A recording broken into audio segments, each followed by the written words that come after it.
असं कढई ठेवलेलं आहे, तेल टाकते कढई.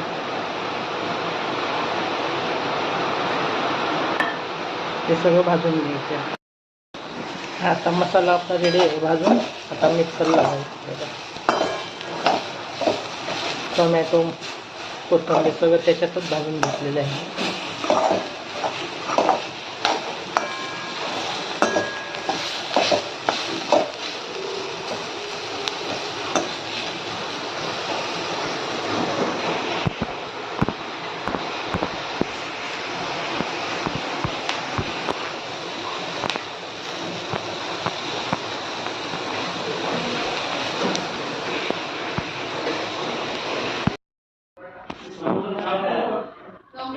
आपण आता मिक्सरमध्ये टाकले. आता 2 चमचे आपण गरम मसाला टाकतोय.